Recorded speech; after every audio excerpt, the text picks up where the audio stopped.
The rise of LA's party crews. Picture the streets bathed in neon, bass thumping through the walls, and young people flooding the sidewalks. It was a time when the underground party scene was king, and party crews ruled the land. These crews weren't just about throwing wild parties. They were shaping a culture. Crews like Acid Slaves, Hellraisers, Aztec Nation, Men of Madness, Vicious Ladies, Delectables, and dozens of others became legendary in the scene. But as these crews rose to prominence, they set the stage for some major changes and conflicts that would reshape LA's party landscape for years to come. The queens of the scene. So, who really ran the show in LA's party scene back in the 90s? Of course, there were the DJs, promoters, who definitely were a big part, but the real renegade rulers of the scene were the young women, pulse of the scene, dictating the energy, the style, and even the music. Every DJ knows once you get the females onto the dance floor, that's when it's on. You would see these crews turning heads and commanding attention without saying a word. They had a confidence that was electric, like they owned the place before they even stepped through the door. The go-go girls were the ones who really set the tone for the night. Their outfits, man, were they something else. We're talking 5-inch high heels that looked impossible to walk in, let alone dance in. But these girls moved like they were born in them. Pair those heels with short go-go pants and crop tops, and you had a look that became the signature style of the scene. It wasn't just about looking good, though. These outfits were a way for these young women to claim their space in a world that often tried to push them to the sidelines. When the go-go dancers walked in, everyone knew it. The way they carried themselves. It was like seeing the headliners walk onto the stage at a concert. The dancing was where things really heated up. This wasn't shuffling. No, this was a full-on competition full of unique moves. Girls would face off, showing off dance styles that were equal parts skill and sass. It was all about who could command the most attention, who could move in a way that had everyone's eyes glued to them. A girl from back then put it best. "We like to get down and dirty, that's how we dance." That quote captures the whole spirit of the scene. These girls were not holding back. They were expressing themselves in a way that was bold, unapologetic, and yeah, sometimes provocative. But it gets complicated. While these girls were owning their sexuality and their power, there was always this undercurrent of objectification. Some of the party crew girls called themselves teasers, and that's exactly what they did. They danced in a way that got attention, but they weren't actually engaging with the boys directly. It was all about the magnetism, the allure. This sometimes created bad vibes in the scene. On one hand, you had these young women who were incredibly empowered. They were calling the shots, setting the trends, and basically running the show. But on the other hand, there was always a risk of being seen as just eye candy, just there for the boys to look at, or worse. It's wild to think about now, but these parties were shaping the way a whole generation of kids in LA thought about gender, sexuality, and power. You had adolescent girls out there, dressed to the nines, dancing their hearts out, and basically running the scene. They were rewriting the rules of what it meant to be young hellions in the 90s. The influence of these party crew girls went way beyond just the parties. They were setting trends that would ripple out into mainstream culture. The fashion, the dance moves, the attitude, all of it was bubbling up from these underground parties and spilling out onto the streets of LA. If you wore giant Mickey Mouse gloves back then, Walt Disney wouldn't be the first thing to come to mind to most people. They would think raver. But it wasn't all glitz and glamour. These girls were navigating some pretty intense situations. Don't forget, this was LA in the 90s. Gangs were active, and these parties were often right in the thick of it. So while these young women were out there expressing themselves and claiming their power, they were also having to be street smart, tough, and keep their heads on a swivel. The competitive nature of the scene added another layer to all of this. It wasn't just about who could dance the best or who looked the hottest. There was real rivalry between different crews. Girls would size each other up, throw shade, and sometimes things would get really heated. But that competition also pushed everyone to up their game, to be more creative and more daring. In a lot of ways, these go-go girls were pioneers. They were carving out a space for themselves in a world that wasn't always welcoming to young women, especially young women of color. They were saying, "We're here, we matter, and we're going to do things our way." Unpredictable ladies, breaking the mold. While party crews were breaking barriers, one specific group of girls was about to shatter the mold completely. Unpredictable ladies, aka UPL. They weren't just part of the scene, they owned it. UPL changed everything you thought you knew about LA's 90s party culture. The Unpredictable Ladies were not your average party crew. These girls took the concept of female empowerment in the scene and cranked it up to 11. They weren't content with just being part of the rave. They wanted to run the whole damn show. And damn, did they make waves. Friday night, Norwalk, California, 1992. The streets are buzzing with energy, and you could feel the bass from nearby parties vibrating through the neighborhood. Then you see them. A group of girls walking down the street like they own it. Their outfits are on point. Hair, makeup, crew names boldly embroidered on hats or printed on short shorts. But it's not just about the clothes, it's the way they carry themselves. Heads high, shoulders back, with a confidence that radiates out of their smiles. These are the unpredictable ladies, and they're not just walking to a party. They're making a bold entrance. Every step is deliberate, every glance is charged with meaning. They're not trying to fit in. They're daring anyone to tell them they don't belong. Yeah, nobody's stupid enough to try. You'd see them at parties, but not just dancing or hanging around. They'd be in the thick of it, organizing, promoting, making things happen. They would decide which DJs got to play, which other crews got invited, even down to the smallest details of how the party was run. And they did it all with a style and flair that was uniquely their own.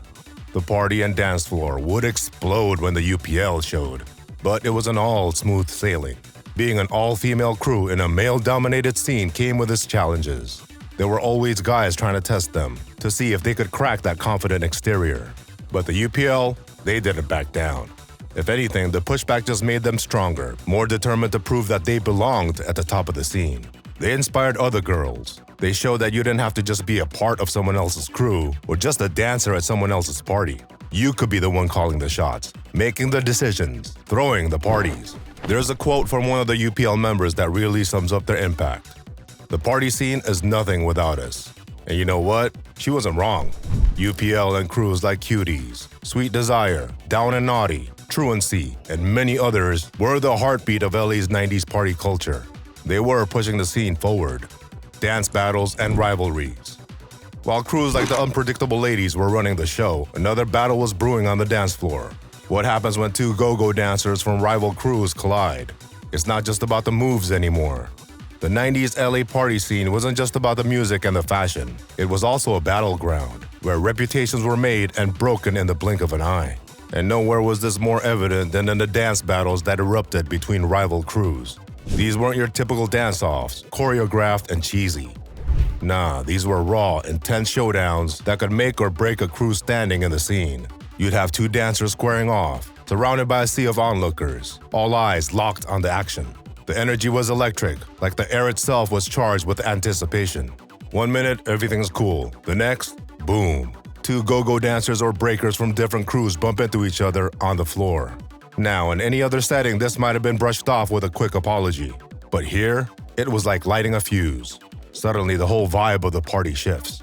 You could feel the tension rising, see the crews starting to size each other up. These skirmishes weren't just about who had the better moves. They were about pride, territory, and respect.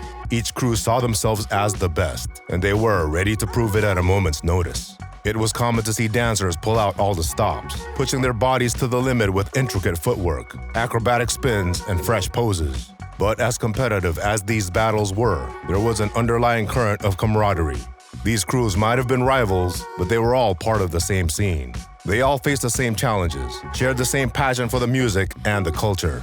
It was like a family reunion where everybody's trying to outdo each other. But at the end of the day, there's still a bond. Take the battle between the crews, Cuties, and Genuine Seduction. Word is, this face-off started friendly enough. Just two crews showing off their skills. But as the night wore on and the competition heated up, things took a turn. Suddenly, it wasn't about who had the dopest moves. It became a test of endurance, creativity, and sheer willpower. But it wasn't always fun and games. Sometimes these battles could turn ugly real quick. You'd have dancers getting in each other's faces, talking smack, trying to psych each other out. And if things really went south, well, let's just say some parties ended with more than just bruised egos. The aggressive side of these battles reflected the larger tensions in the scene. You had different neighborhoods, different crews, all vying for supremacy. And sometimes those rivalries spilled over from the dance floor into the streets. It was not uncommon to hear about fights breaking out after parties, crews facing off in parking lots or alleyways. And let's not forget, this was all happening in the context of the larger LA party scene. You had the music pumping, the lights flashing, the energy of hundreds of revelers all packed into one space. The dance battles were like the epicenter of all that energy, the place where everything came to a head. It's wild to think about it now, but these battles were shaping the future of dance. Moves that were created in the heat of competition on some random Friday night in Huntington Park would end up influencing dancers around the world. Los Angeles party culture became the birthplace of styles that will later show up in music videos, on Broadway stages, and in dance studios across the country. Rules of engagement. As the illegal party scene evolved, so did the unwritten code. Ever wonder how some crews managed to keep it together when everything around them was falling apart? The Ladies of Mischief had an answer, and it wasn't what you'd expect in the heart of LA's wildest nights. In the chaotic world of 90s LA party crews, the Ladies of Mischief stood out. They weren't just about throwing the craziest parties or having the best dance moves. These girls were on a mission to bring some order to the chaos. They set up their own rules, guidelines for how to behave at their events. You might be thinking, rules at a party? Sounds like a buzzkill. But here's the thing. These weren't your typical don't do this, don't do that kind of rules. The Ladies of Mischief were smarter than that. They knew that if they wanted their rules to stick, they had to strike a balance between fun and safety. One of their biggest rules was the no touching rule. Sounds simple, right? But in the context of these wild parties, it was pretty revolutionary. One of the Ladies of Mischief put it like this: you can feel whatever, but you can't touch. You can look, you can want, you can, feel whatever, but you can't touch. It was all about creating a space where everyone could let loose and have fun, without worrying about unwanted attention or things getting out of hand. But let's be real, enforcing rules at a party isn't exactly easy. Especially when you got a bunch of amped up teenagers and young adults, music blasting, and let's be real, wasted on drugs and alcohol. The Ladies of Mischief had to be tough. They weren't afraid to call people out or even kick them out if they were being disrespectful. You can say this was a precursor to PLUR, peace, love, unity, and respect, the motto of the California rave scene. Some of the girls in the scene took things even further. They called themselves teasers, and they had their own way of dealing with the party scene. It was like they were saying, look, but don't touch. They were in control of their own experience, deciding who they interacted with and how. This whole idea of self-imposed rules wasn't just about the parties themselves. It was a reflection of something bigger going on in the scene. These young women were trying to carve out a space for themselves in a world that wasn't always friendly to them. They were saying, we can party, we can have fun, but we're gonna do it on our own terms. It's easy to look at the culture and just see the wild outfits, the crazy dances, the all-night illegal raves. But underneath it all, there was this current of self-respect and empowerment. These young women were navigating a pretty intense environment, and they were finding ways to protect themselves and each other. But these rules, as well-intentioned as they were not always easy to follow. You've got to remember, this was a scene fueled by youth, music, and oftentimes, drugs and alcohol. Emotions ran high, tensions flared, and sometimes the rules went right out the window.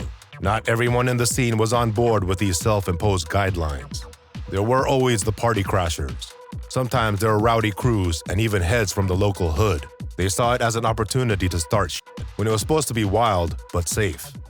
The dark corners of the night. Creating a safe space was one thing, but not everyone was playing by those rules. In fact, some promoters were taking things in a whole different direction.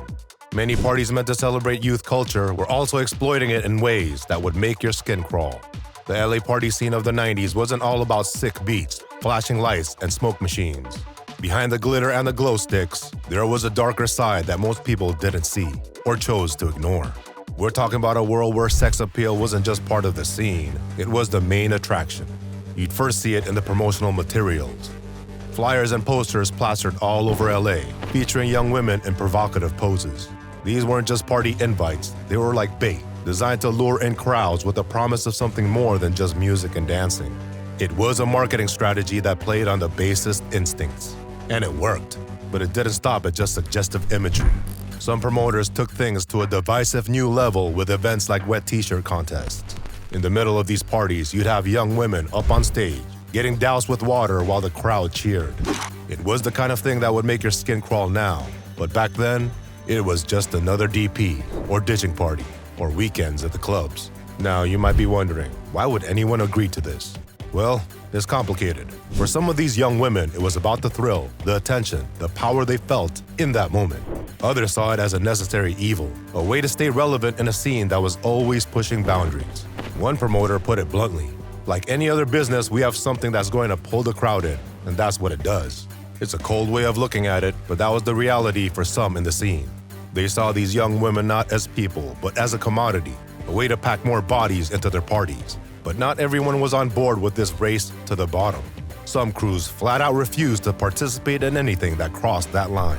They were there for the music, the dancing, the community, not to be someone's eye candy. We don't strip because that gives us a bad reputation. One crew member stated firmly, it was a stand against the tide, a way of saying that there were still lines they wouldn't cross, no matter how much pressure there was.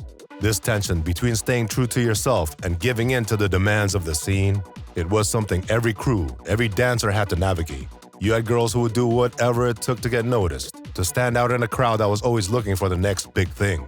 And then you had others who drew a hard line, who said, enough. It's easier to judge from the outside to say, I would never do that. But when you're in the middle of it all, when that techno is blasting out the 12-inch subs and the crowd's cheering, and you feel like you're on top of the world, that's when those decisions get a lot harder to make. That's when you start to understand why some people lost their minds, acting stupid. But the thing is, this wasn't happening in some seedy underground club. This was happening at backyard parties and warehouse parties where kids as young as 14 or 15 were showing up. It was a world where the line between childhood and adulthood got real blurry real fast. You had young people trying to figure out who they were, what they stood for, all the while navigating this hyper-sexualized environment. Looking back, it's clear that what was going on wasn't just morally questionable. It was straight-up exploitation at times. You had adults taking advantage of young people's desire for attention, for belonging, for feeling grown up. They were selling this idea of freedom and self-expression, but at what cost? When the record ends. Freedom and self-expression came with a price tag, all right, but it was not measured in dollars. It was counted in lives. What turned these celebration hotspots into danger zones, and why did kids keep coming back despite the risks? As the 90s party crew scene in LA reached its peak, a darker reality began to overshadow the lights and music. The threat of violence loomed larger with each passing weekend, casting a long shadow over what was once a vibrant celebration of youth culture. It wasn't just about rival crews battling it out on the dance floor anymore. The streets themselves had become a battleground, and the casualties were all too real. You'd hear stories, whispered warnings passed from crew to crew. Don't go to that party, in that neighborhood, they'd say. Things got heated last time. But for many, the allure of the scene was too strong to resist. The music, the energy, the chance to be part of something bigger than yourself, it was a siren call that drowned out the voices of caution. One of the biggest challenges was the overlap between party crews and street gangs. What started as friendly competition on the dance floor could quickly escalate into something much more serious once you stepped outside. You'd have kids who were just there for the music and the vibes suddenly caught in the crossfire of long-standing neighborhood beefs. It wasn't uncommon to see fights break out in parking lots after parties, or raver kids getting jacked. What began as a scuffle between two people could rapidly spiral into a full-blown brawl, with dozens involved. And when tensions were high, it didn't take much for someone to pull out a weapon.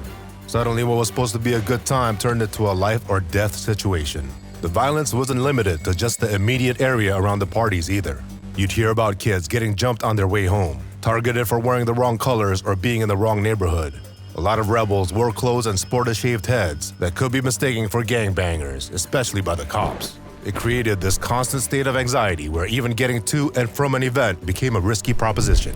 But despite the dangers, the scene did not die out. If anything, it seemed to gain a kind of dark allure. There was this sense of living on the edge, of being part of something raw and real. For some kids, especially those coming from rough upbringings, the threat of violence was just a part of everyday life. The party scene, dangerous as it was, still offered an escape, a chance to forget about the hardships for a few hours. All the tension and fear that built up from simply growing up in LA. One promoter put it bluntly, every party, it was like rolling the dice. You never knew if this was going to be the moment things went sideways. And go sideways they did. There were shootings, stabbings, brutal beatdowns. Kids as young as 14 or 15 caught up in situations they were in no way equipped to handle. Anyone who grew up in LA back then knows that a lot of rebels and party crew girls ended up joining street gangs. Just to give one example is the Bustin' Nuts crew. They traded their glow sticks for gats and became the Southside Brown Nation gang. The authorities tried to crack down, of course. Increased police presence, curfews, shutting down known party spots. But it was like trying to plug a dam with your finger. As soon as one venue got shut down, 3 more would pop up. The scene just went further underground, which in many ways made it even more dangerous. Parents were concerned, and with good reason. You'd have kids sneaking out, ditching school, lying about where they were going, all to be part of this world that seemed to promise excitement and danger in equal measure. And for some families, the worst nightmares became reality. There were kids who went out and never came home. The legacy of LA's party crews. As the mid-90s drew to a close, something had to give. As the new millennium approached, the LA party crew scene was at a crossroads. The violence and dangers that had become synonymous with these gatherings were reaching a boiling point. Law enforcement was cracking down hard, and parents were getting wise to their kids' late-night escapades. You'd think this would be the end of the story, right? Party's over, everyone goes home. But that's not how it went down. Instead of fading away, the party crew culture evolved. It went through a sort of chrysalis phase, shedding its more dangerous elements and emerging as something new. The crews that survived this transition did so by refocusing on what made them special in the first place: the music, the dancing, and the sense of community. Take the Vicious Ladies, for example. They didn't just disappear when the parties ended. Instead, they transitioned into legitimate event promotion. These girls who once ruled the underground scene started organizing legal raves and music festivals. They took the skills they'd honed in the party crew days, networking, promotion, crowd management, and turned them into successful careers. And it wasn't just the organizers who carried the torch. The dancers, the ones who used to battle it out on those sweaty, packed dance floors, many of them took their skills mainstream. You start seeing moves that were born in those East LA warehouses showing up in music videos, on concert stages, even in dance studios across the city. The raw energy and creativity of the party crew scene had found a new outlet. The fashion too left its mark. Those go-go outfits that once turned heads at underground parties, they influenced streetwear trends that are still visible today. For example, Janko pants are back. And although they don't enjoy the same popularity as before, just the fact that they made a comeback is pretty dope. Walk down Melrose Avenue and you'll see echoes of that 90s party crew style. The bold colors, the mix of tight and baggy, the sexiness balanced with a hard, don't f with me attitude. But it wasn't just about the surface level stuff. The party crew era left a lasting impact on LA's social fabric. It broke down barriers between neighborhoods, between different ethnic groups. Kids who might have never interacted in their day-to-day lives found common ground on the dance floor. That spirit of unity, of coming together despite differences, didn't just disappear when the party stopped. It seeped into the city's DNA. You can see it in the way LA's music scene has evolved. The cross-pollination of styles that was happening in those warehouse parties. It laid the groundwork for the diverse, genre-bending sound that LA is known for today. EDM with hip-hop, Latin rhythms. Anyone remember hip house or early jump-up jungle? Yeah, they were all mixing it up in the party crew scene, and that blend has become a signature of the city's sound. The entrepreneurial spirit of the party crews lives on too. You've got former party crew members who are now running successful nightclubs, managing artists, designing e-commerce websites, even working in tech startups. They learn how to hustle, how to create something from nothing, and those lessons stuck. But let's not paint too rosy a picture here. The transition wasn't smooth for everyone. Some crew members struggled to leave the lifestyle behind. The adrenaline rush, the sense of belonging, the nightly excitement, all that was hard to replicate in the real world. You'd hear a lot of stories of former scene kings and queens who couldn't quite find their footing in the 9-to-5 grind. And then there were those who couldn't escape the darker elements of the scene. The gang connections, the drug trade. For some, these tentacles reached too deep. Not everyone made it out, and that's a harsh reality that can't be ignored when we talk about the legacy of LA's party crews. But for many, the skills and connections made in those wild nights became a launchpad for something more. Take DJ Richard Humpty Vision, who cut his teeth spinning records at party crew events. He went on to become a respected figure in LA's music scene, hosting one of the longest-running mix shows called Power Tools on FM radio station Power 106. He also mentored young DJs, promoting events that carry the spirit of the old days minus the danger. The influence of the party crews even reached into unexpected places. You've got community organizations that were born out of the need to provide safer alternatives for kids. Former crew members, having lived through the dangers firsthand, started after-school programs and youth centers. They're using their experiences to steer the next generation away from the pitfalls they faced. In a way, the legacy of LA's party crews is like a time capsule that has never fully closed. is still releasing its contents into the city's culture, influencing how we party, how we dress, how we move, and even how we connect with each other. The crews themselves might be gone, but their DNA is woven into the fabric of Los Angeles. Echoes of the past. The 90s LA party crew scene was like a wild tornado that swept through the city's youth culture. You had these kids running the show, organizing massive underground and often illegal parties that mixed music, fashion, and straight-up rebellion. It was not just about having fun. It was a whole lifestyle, a way for these young people to carve out their own space in a world that often didn't get them. Looking back, it's clear that this era left its mark on LA in ways we're still feeling today. Organically grown underground cultures like this, they don't just disappear. They evolve. They go dormant for a while, and then they pop up again in new forms. It's like the city's got this cultural memory that keeps cycling through, taking bits and pieces from the past and remixing them for a new generation. Thank you for watching another C.R.U.S.H Unit video. Please take a moment to hit that like and subscribe so we can give you more inside looks into LA's underground cultures. Peace.